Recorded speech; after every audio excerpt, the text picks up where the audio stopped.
Hello, everyone. Thanks for joining us today. We're so excited to have you here with us. And I know some of you come back from month to month to learn about security and compliance related topics. So we're certainly glad to have you back. And if you're new, we hope you really enjoy the content today.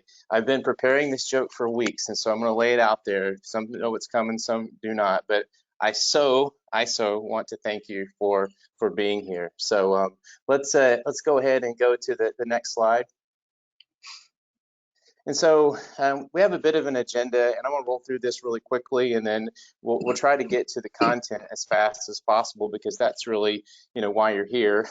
We did get some questions in from some of you yesterday, and we've recorded those, and we'll be answering those throughout. And then we also really encourage you to ask questions during the webinar. You can put those in the chat, and if we don't get to them today, then we can certainly follow up with you and provide that information.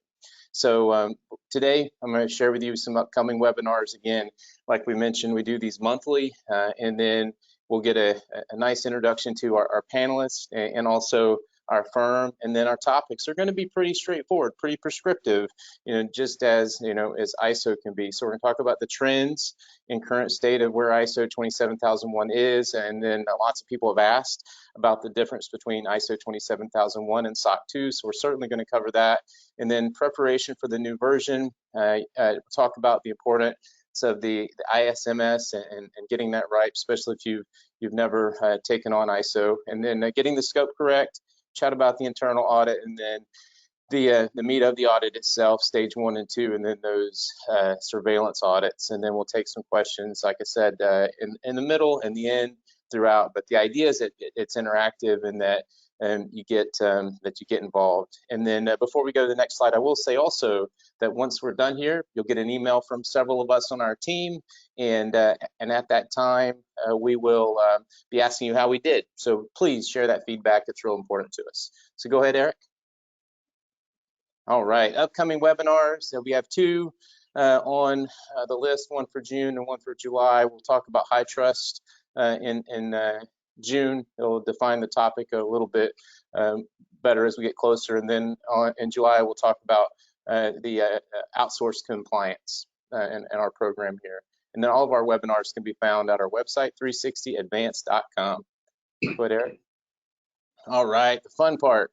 So my name's Carlos Guerrero. I'm Senior Compliance Executive here at 360 Advanced. Been here a couple years. I host these webinars, and we have different team members that join us. But I just enjoy, helping to build out the community and learn along the way with you. So really glad to be here. So we're going to do some quick introductions of our team that's with us. We'll just go down the road here.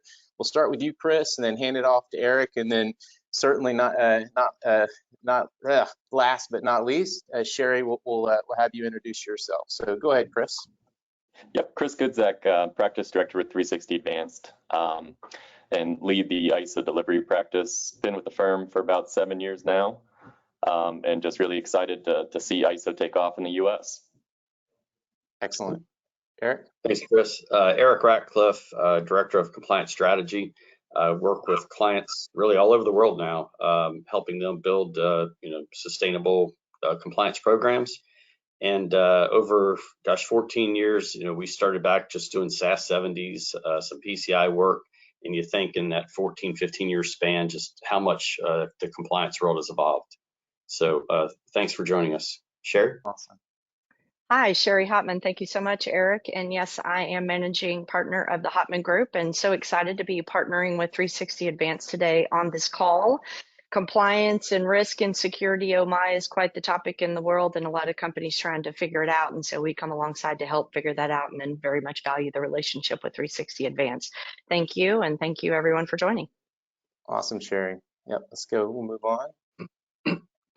we'll chat a little bit about the firm. I don't want to spend too much time here because we want to get into the meat of the discussion. A lot of you have heard this before, but we always like to explain who we are, a little bit of, like all the flavor of the firm, who you're speaking with. So been in business for 15 or so years. Eric's been here, a big part of that. It's pretty amazing.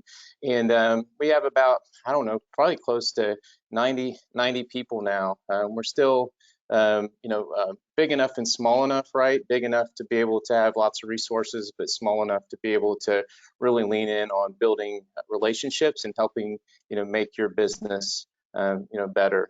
Headquartered here in St. Pete, Florida, with, some employees now starting to reach out across the U.S.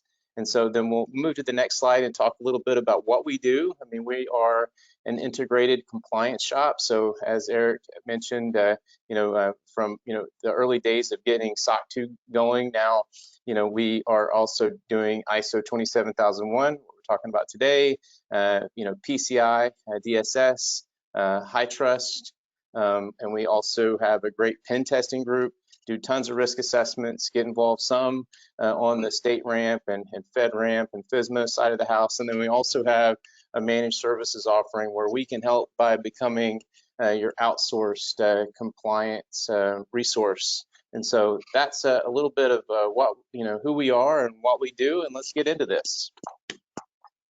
All right.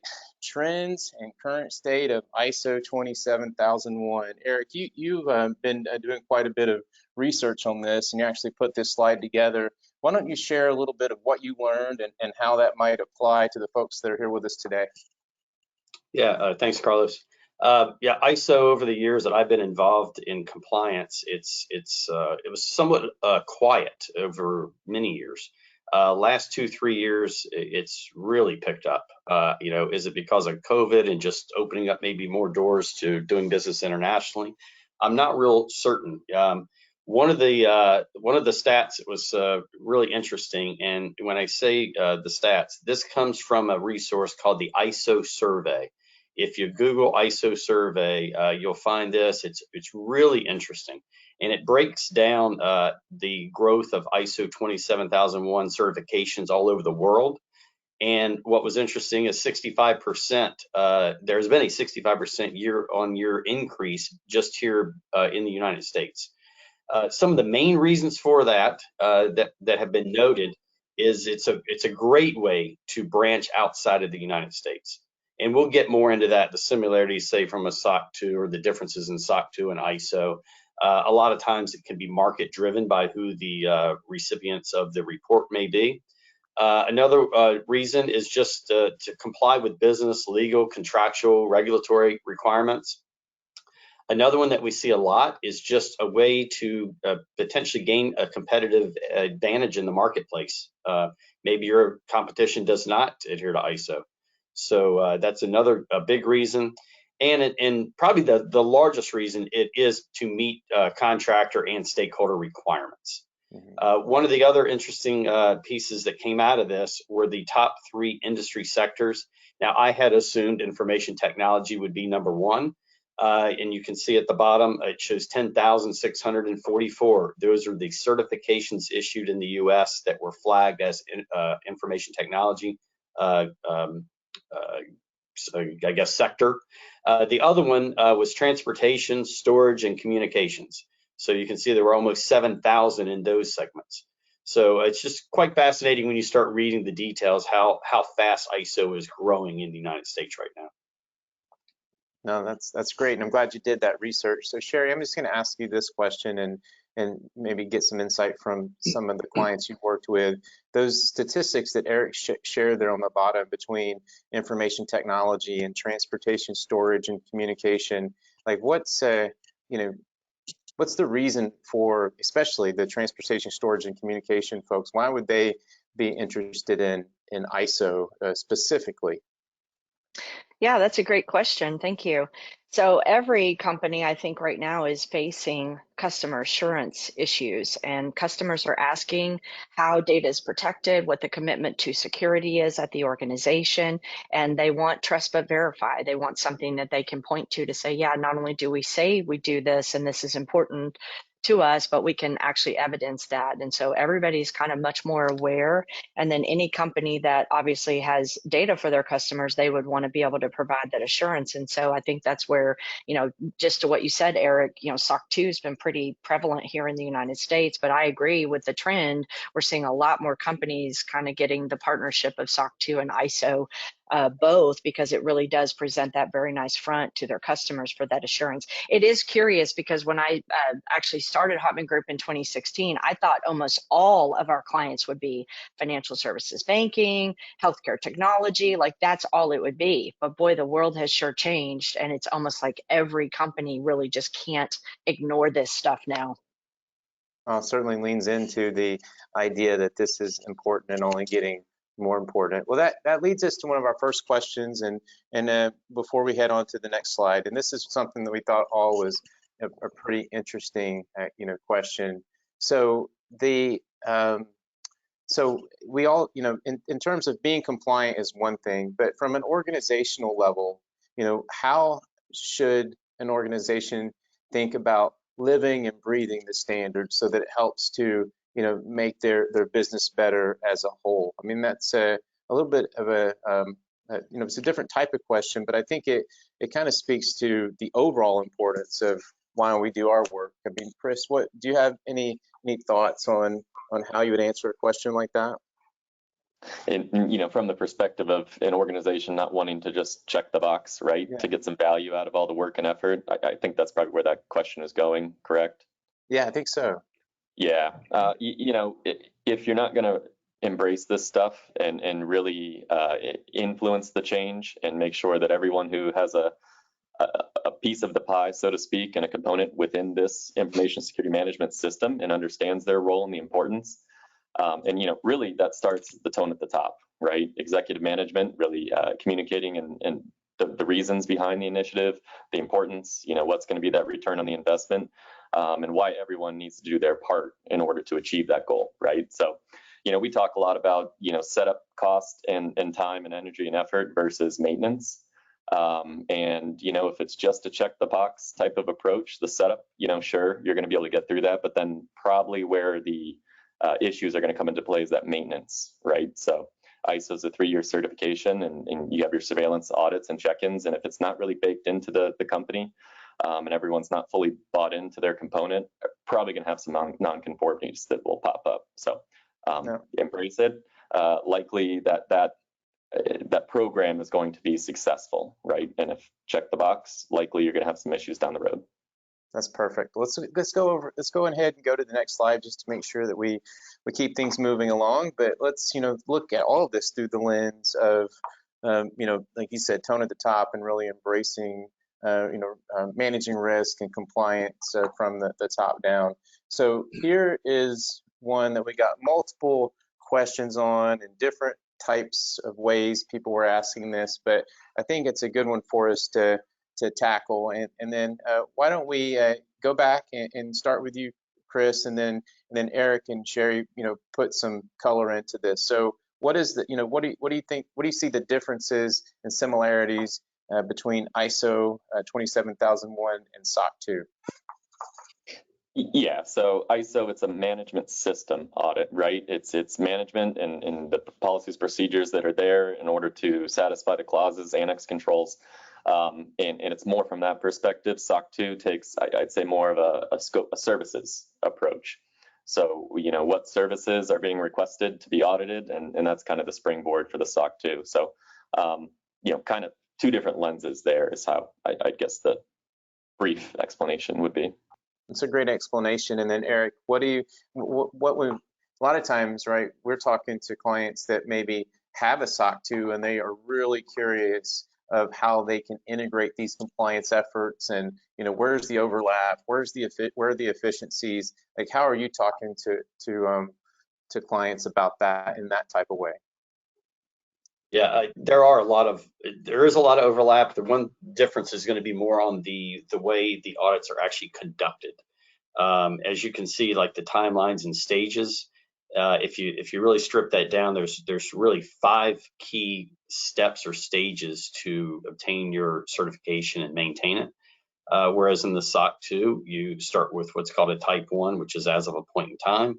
I would say that's somewhat similar to the stage 1. And then you mature that program to the type 2 on the SOC 2 side, and I would relay that more to the stage 2. But I think once you get either one of these in place, there's definitely a way to leverage a lot of the policies, the procedures, just management's acceptance in the way that the programs are put in place. So yeah, it's a really good question, and I think that you'll find that there is a lot of overlap, and that's where we're seeing most of our clients are starting to do that. They're building their program. They started with one, and then they add the other. No, that's excellent. Sherry, I'm going to turn to you with a question that we got in the emails. I've heard some security professionals say, anonymous, of course, say ISO 27001 program is easier to set up or achieve, than SOC 2. I don't know if one is easier than the other, but I mean, how would you address that if someone said that to you?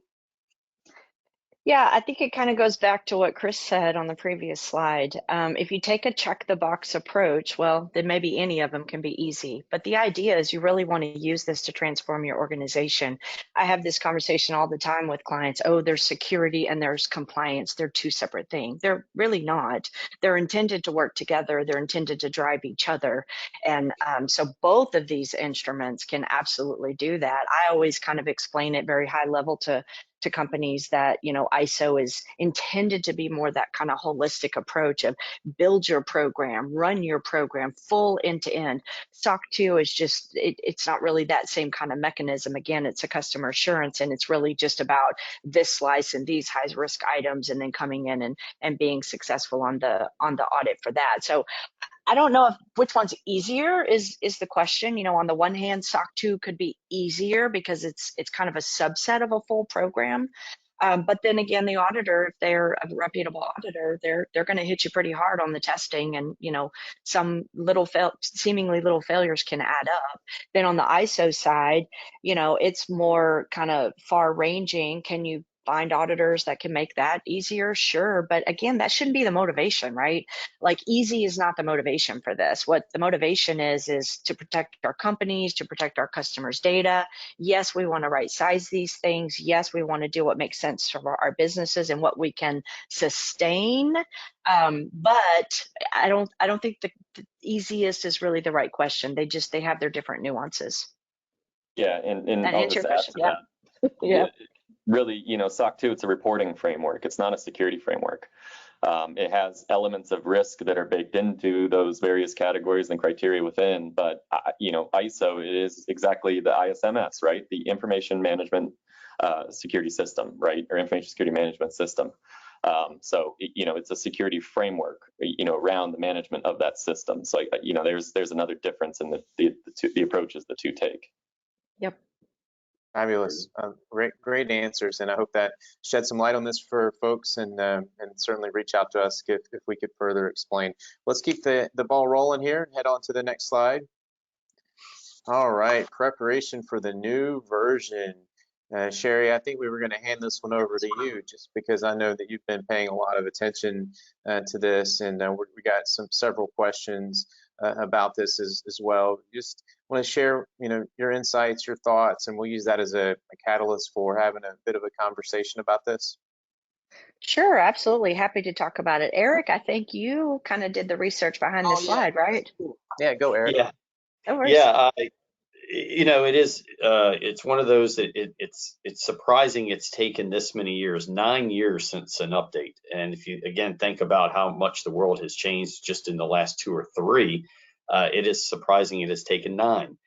With that being said, good and bad, yes, there are changes. The good, I think the good is it hasn't been so significant to where you have to have a lot of concern, or if you've been doing this for many years, what's the impact going to be moving forward? Some key changes you'll see there, and actually the total control count went down. It is very rare we see control counts go down in our world. What they did is they actually merged 57 of the controls, 23 have been just basically renamed.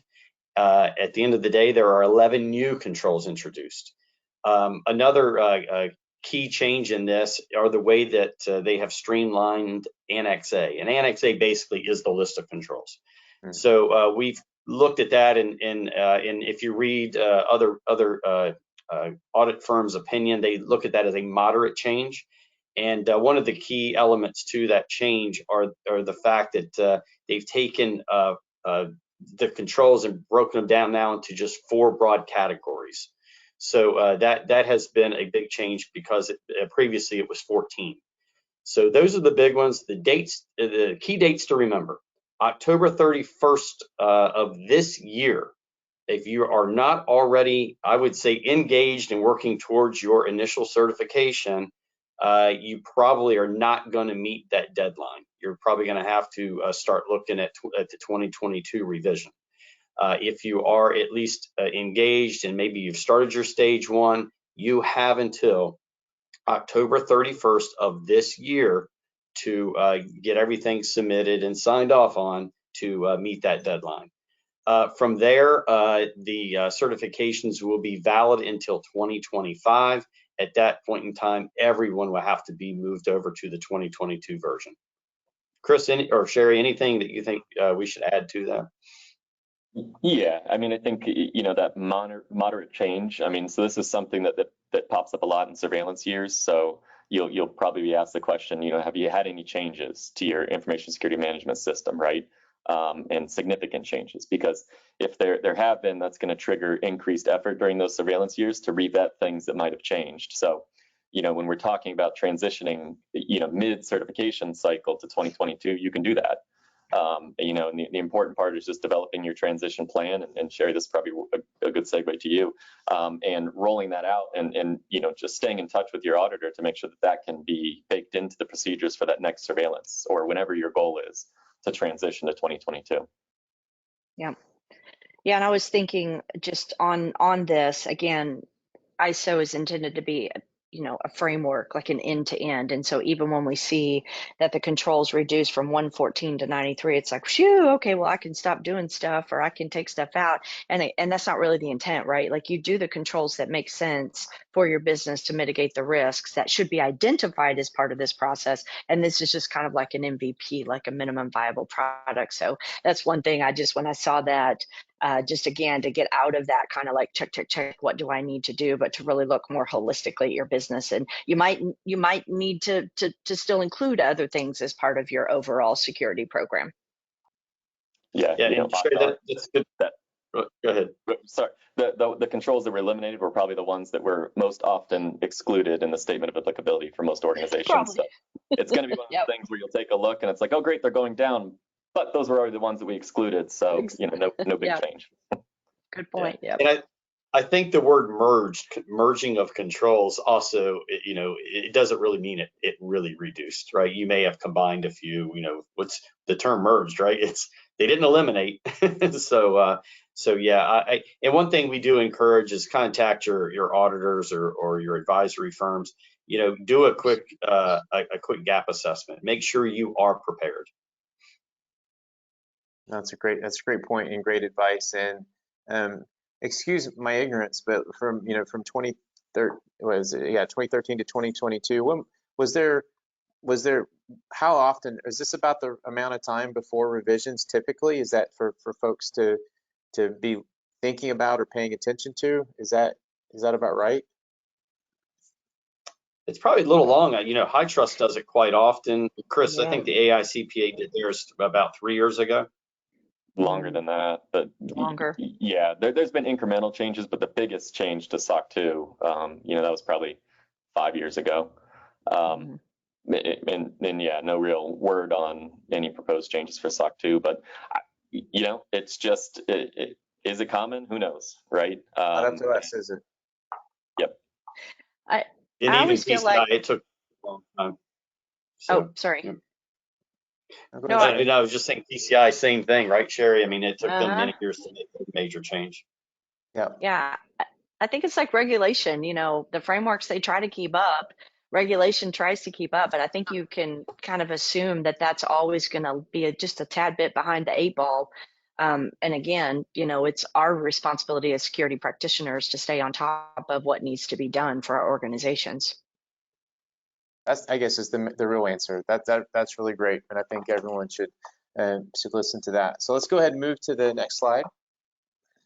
All right, this one I believe we are going to talk to you about, Sherry. So the importance of the information security management system, the ISMS.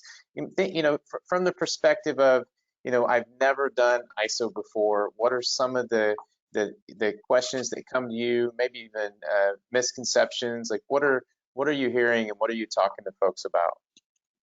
Yeah, absolutely. Well, first of all, that ISMS, if you've never done it before, Carlos, to your point, can sound very scary. Got to leave it to security and tech people to make up more acronyms. So we got to figure out, okay, what's ISMS and what does that mean? And so really, this is nothing more. It's just, a term. It's how you build your program. It's the governance for your organization. It's how you pull things together.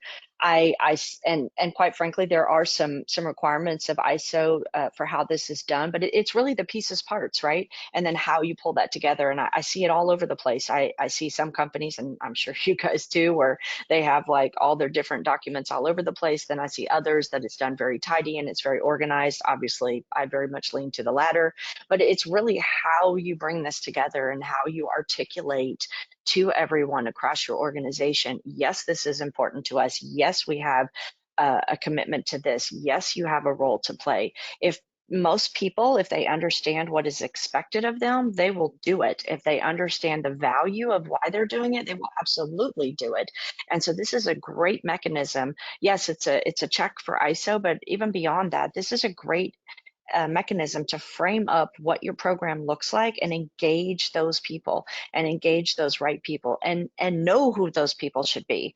I think almost every company out there, certainly all of our clients, are just experiencing a tremendous amount of resource churn right now. And so this is a way to kind of stabilize it. And who are those people? And as one person leaves or the organization changes, you're able to shift, because again, these are not like set it and the auditor looked at it 6 months ago, we don't need to think about it again. No, these are living, active processes and governance in your organization. So it helps to set those objectives. It helps to set those commitments. It helps to make people understand the same thing.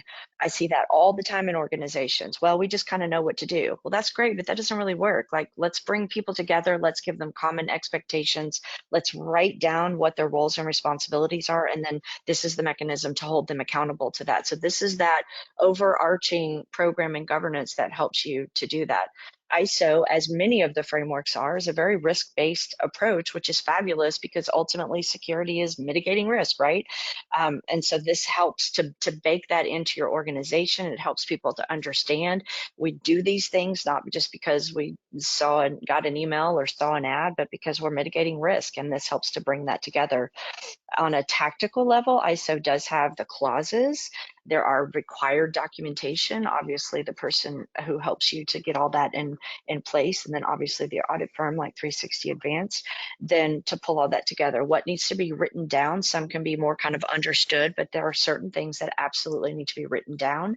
And then again, this is end-to-end lifecycle management. This is not just, hey, I need to pass this audit, get that certificate, and I don't think about it again until the surveillance audit and then my 3-year cycle. No, this is end-to-end running your program. So all the way from identification to how you implement your controls, and then how you monitor those controls for failures, for improvement, and then bake that back in. And it's just this continual cycle. And ISO is not unique with that. I mean, a lot of the frameworks, this is the intent.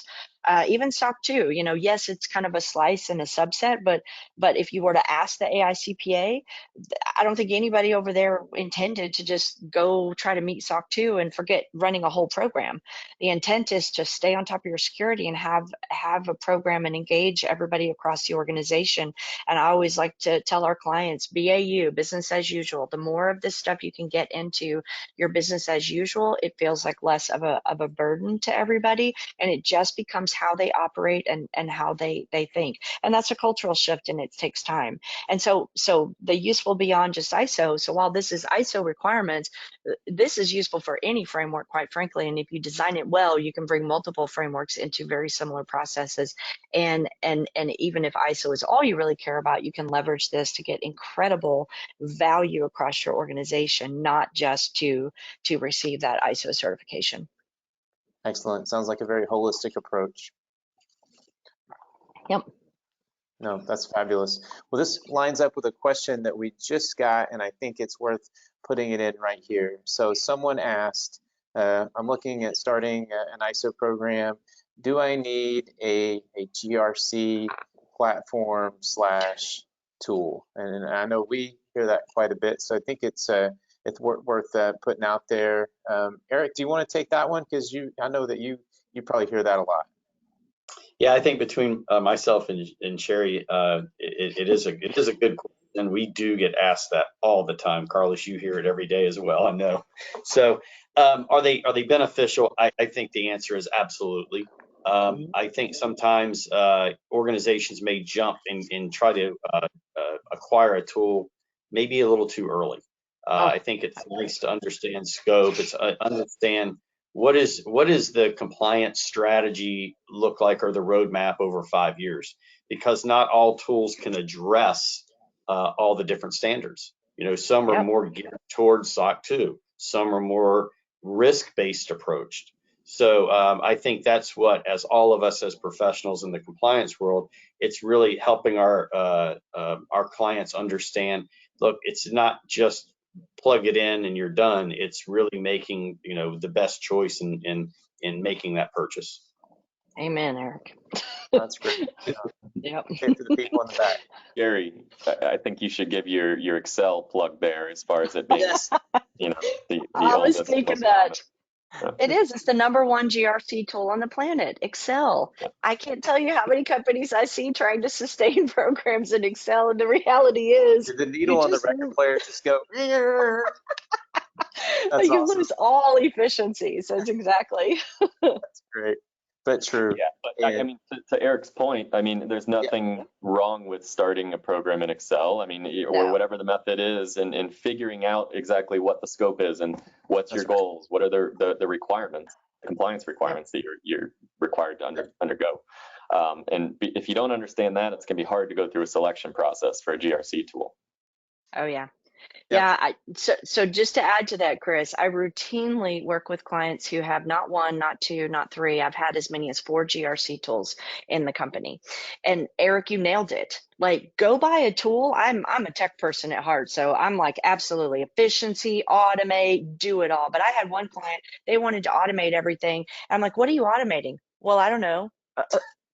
Yeah. Okay, well, you have to know what you're automating. Like, we just skipped 27 steps to get to automate. So I 1,000% agree with both of you, but they are good value adds, but you've got to go into it knowing what you're doing. Yes. Yep. The other word is integration, right? Like automation and integration, like to what and why. I mean, those are questions that we get to ask as humans in the process, right? So Yep. That's cool. Let's move on to the next slide just to make sure we get through these all of these. It's very important that we do. So getting the correct scope, Sherry, if you could spend a few minutes on this, and I just want to make sure that we get to the internal audit component. So we'll kind of run through this one and make sure. Yep, be great. Yeah, this one's not near as scary as it kind of feels like to some people, but so many of the different frameworks have the scoping mechanism. So, and it's not wrong. It's the intent of them. So SOC 2 is very much scoped. I think Chris, you alluded to it earlier around the services that you're providing for your customers. PCI, of course, is intended to protect cardholder data. And guess what? You get to scope your ISO as well. So do what makes sense. So how do you decide that? Well, be realistic. I always say that. You know, I hear everything all the day. It's not realistic. We don't have enough time or resources to do everything. So you have to be realistic about what really you can pull into scope. And then organizational context, again, big scary words, but the reality is, what do your customers expect? What do your partners expect? What are the commitments you're making to them? What products and services do you have? And then really super important, what information do you have? Do you have PHI? Do you have PII? Do you have PI? You know, those are great targets for scoping, and then obviously to make sure that you're in step with any laws and regulatory. So it's not that hard. And that last bullet there is don't overthink it. Start small if you need to, and you can always expand your scope later. But it really is about, you know, again, this is an assurance mechanism, and so what do your customers expect? That's really a great place to start. And then what are those most important data points that you have? And then over scoping, that's hard. It's costly. It's hard to sustain, and quite frankly, it's just not necessary. So be cautious about over scoping. And then under scoping, then you won't have the coverage that your customers expect. You could potentially put yourself into risk from a security perspective. So it really is kind of finding that sweet spot. And if you can't do it on your own, then seek somebody who can help you do that. And then all of your implementation and all of your monitoring, and then when the auditors show up, you know, 360 Advanced, for example, the scoping drives all of that. So scoping is super important because it's where you focus your priority for remediation and implementation, and where you focus your monitoring, and then ultimately where it's tested. Perfect. Any color from either you, Chris or Eric? The only one I would add is we hear from our clients all the time about they're getting so many questionnaires, security questionnaires. Yep. And it's almost start understanding what is the common theme of those questionnaires. You know, it goes back to your service level agreements. It goes back to what type of data you have. But most of the time, the questionnaires are going to drive really kind of where you need to think about that scope. Cool. Yeah, well, that's a great point. Understanding requirements, that's often the hardest part, because, you know, I have clients where I'm asking, well, what are they asking for? Nothing, just a SOC 2, and or just an ISO cert. Okay, over what? And so sometimes the request is coming in from not even a human. It's an RP could be driving that process. So it can be a struggle to identify what the requirements are. But that's just where that's the guidance I usually provide when that question comes up. Perfect. Yeah. Oh, that's great. And hey, don't you guys get asked to do the scoping as auditors? Absolutely. Yeah, all the time. And that's a big no. Right. Yep. You know, in navigating and asking questions that might elicit the information that I'm looking for, you know, that's where kind of striking that balance, because it's difficult. You know, going through this stuff, and especially when you're getting a request without much detail and there's nobody to appeal to and get further information or clarification. Yeah. Perfect. No, that's great information, and great conversation. Let's move on to the next slide. Yes, the internal audit. So one of the well, Sherry, this is certainly going to come to you. We want to hear your just get it kicked off. Talk a little bit about your experience with internal audit, and who's qualified to do the internal audit. Yeah, so this is the not set it and forget it. I mean, this is a requirement that you need to monitor what's in place and ensure that that compliance is working. And so this is something that needs to be done. It also is part of the continuous improvement. So it's a super important function. Yes, it's a requirement of ISO, but even bigger than that, this is your opportunity to know that things are working and to get them improved. And so ideally, I work with clients and, you know, try to plan it across the year. Inevitably, it always happens. Oh, we're getting audited in 3 weeks, so we need to do our internal audit. Not really the best way to leverage this. You should do an audit plan. You should do an audit plan across the year. It doesn't have to be anything crazy. If your organization doesn't have an internal audit department, that's okay, but still plan it out, you know, break it out. This is an opportunity to write that plan down, communicate that plan. People understand what are going to be the targets, and then you can help you go deep. Like, the audit's only going to be at this level. That's kind of the intent of it, but this is your opportunity as an organization to leverage that function to go deep and make sure things are really working, make sure those user access reviews look good and people are really doing what they need to do. And so leverage it in that context. The person conducting the audit, they should be independent and impartial. It's certainly not to the rigor of like a CPA where independence would be absolutely required. This can be somebody in the organization, that is the expectation, but they need to be impartial. They can't be the control owner, so the control owner can't test their own work. Then there, you mentioned, Carlos, the qualifications. That's all over the place, and you have to kind of, you know, make your best judgment for what you have, the resources in your organization. But the reality is, do you need a CPA? No. But do you want somebody who's never done an audit before? Probably not. Do you want somebody who doesn't understand security? Not a good idea. Do you need work papers to the nth degree? Not really, but you do need some documentation. So you got to kind of find that balance. If you have an internal audit team, that's easy. But if you don't have an internal audit team, which a lot of companies do not have that formal function, then you just have to make sure it's somebody that's impartial to the effectiveness of the controls. And then reporting those results to management, super important. Again, have to write it down. We have to be able to evidence it. We want to show it all the way through end to end. And then just that last point there, you know, similar to the scoping, similar to so much of this, you own it, not the auditor. And so this is not a function to do for the auditors. This is a function to do for your organization, to monitor your controls and continually improve those. Excellent, great explanation, and it's mandatory. So, and there's that too, yes. Yeah, right. It's mandatory. It's part of this process. Well, let's move on to the next slide.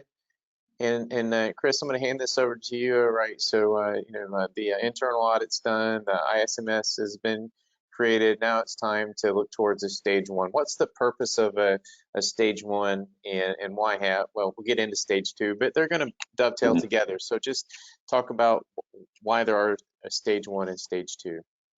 Yeah, and really tying this back to our, SOC 2 versus ISO slide, the differences. Yeah. We kind of equated the stage one to type one, not technically correct, but we can get into more detail here. So, stage one is just meant to vet that all the policies, procedures, all those mandatory documents have been created. And really laying the foundation for that management system to then go into operations. So, stage one, it's documentation review. It's, going clause by clause, control by control, and understanding the scope and statement of applicability, and how have all of those clauses been addressed and controls been addressed from the documentation standpoint. And Sherry, anything to add there before we move on to stage two? Oh, I think you covered it great. I mean, we didn't really talk in detail about the clauses, kind of sets the framework of the ISMS, and then obviously the NXA, but definitely both parts. What? Right. Oh, yeah. And we could probably spend 8 hours on this, but we'll spare everyone today with that lecture. But flip over to stage two, and we can always flip back and forth if we need to. Yeah. And Chris, if it makes sense to bring up and explain the statement of applicability, saying applicability always catches me, but yeah, so if you feel like that makes sense, maybe explain that, but just take it from here. Yeah, a statement of what's applicable, right? So going through and the scope that the organization has selected, right? What's in scope, what's not, and then going through each of the clauses and controls and which ones are applicable to the organization, because there might be something that, because of the scope or what was selected, as to be included, it just doesn't make sense, right? So that's going to be the driver and springboard when going into this stage two, which is really the show me step. So once the foundation has been laid and everything is in place, it's then go and operate that system. So going through some cycles and some transactions that would flow occurrences through each of those control points, and then the auditor selecting some of those occurrences and seeing, well, how closely are you following your policies and procedures and what you said you were going to be doing. So equating this back to the SOC 2, you could say this is similar to a type 2 examination over a period of time. How did those controls operate? But as far as a sampling methodology, to some might be used to SOC 2, pretty structured, pretty rigid, and defined by ASCPA and CPA firms. With ISO, it's not as rigid, but again, it's show me some occurrences that are flowing through your management system and how is it operating. And Carlos, I'd like to add one thing about Please do. timelines. It's something we didn't put a bullet in here, but I think it's important for everyone to understand what does this look like from beginning to end, from a stage 1 to a stage 2. And this would, comparing it to a SOC 2, it is quite different. The stage 1, once the stage 1 is completed, depending on the outcome, if it's a very positive outcome, things are in order. It could be scheduled within days or weeks after the stage 1. So I believe we have up to 1 year after the stage 1 to conduct our stage 2, but we find in many cases it may be 30, 60, 90 days after. So it is not quite as long of a span between what we would call the SOC 2 type 1 and then followed by a type 2. So much shorter timeline typically.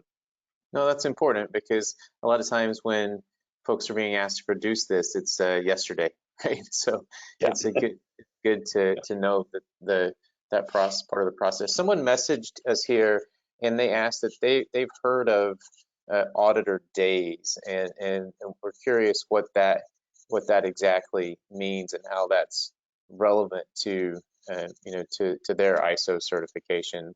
I don't know who would like to take that. I'll kind of, whoever's Chris, go. Yeah. And we talked about, how often, how frequently do they change some of these standards, and waiting for a change to ISO 27006, which it lays out, and anybody can pull this and read it, but it lays out the process for how certification bodies are supposed to go about the scoping level of effort process, and determining the number of auditor days that we must spend on the audit to ensure that the procedures performed are adequate to achieve that certification, right? Or when the CV, when the auditor recommends to the CV the certificate should be authorized, reviewing that. Okay, auditor days. What was planned and what was actual. If there was a variance, why? Because it might be that once we got into it, the complexity was a lot less than we determined originally. So therefore, procedures were scaled back. But so 27006 outlines that. The main driver is number of employees, included in the scope, and the word that they use, or the phrase, is number of persons doing the work encompassed in that scope.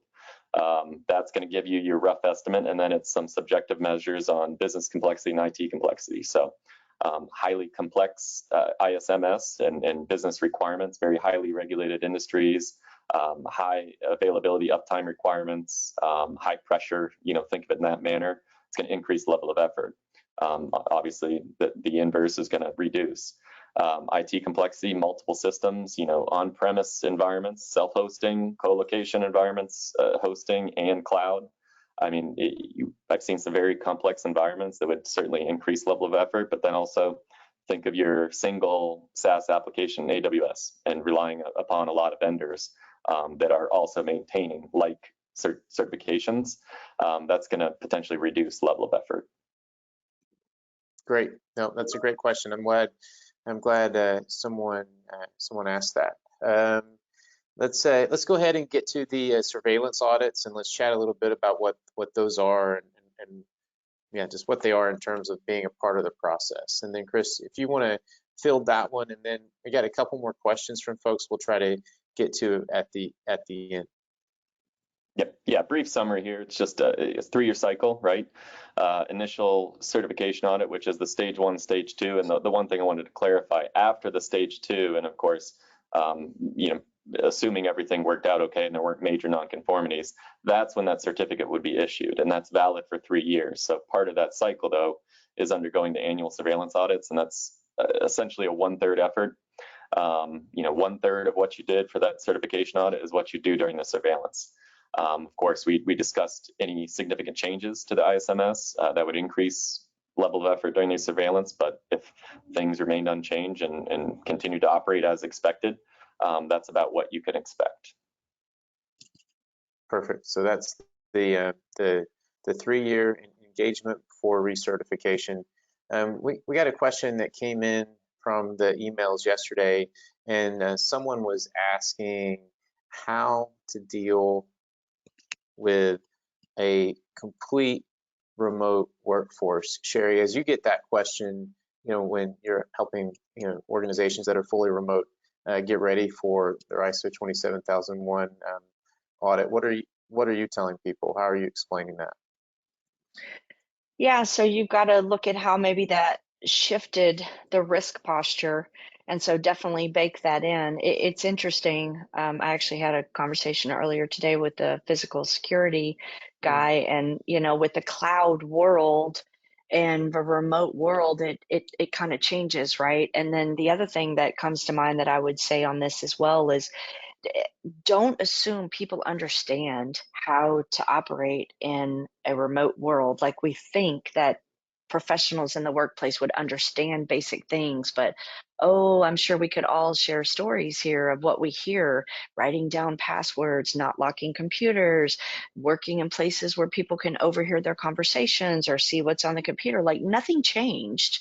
As far as the practices that we should be doing, clean desk, I mean, all the, in principle, those things are still there. So I think it's super important to, one, recognize how did that maybe shift the risk posture, and are our controls sufficient, or do we need to make adjustments? And then number two, it needs to be a continual exercise of reminding folks the importance of those still physical security controls around them. Well, that's an excellent explanation, and there's a lot of fully remote workforces. I know we're on calls all the time. Where's your headquarters? I don't, I don't know. My home. We have an address somewhere. It's definitely changed. And Carlos, maybe another part of that question that might have been the purpose was, okay, if I'm a fully 100% remote workforce and we don't have a physical office presence, ISO requires face-to-face on-site visits, right? So how do we approach that? And here's, again, one of those update things that I'm just waiting for.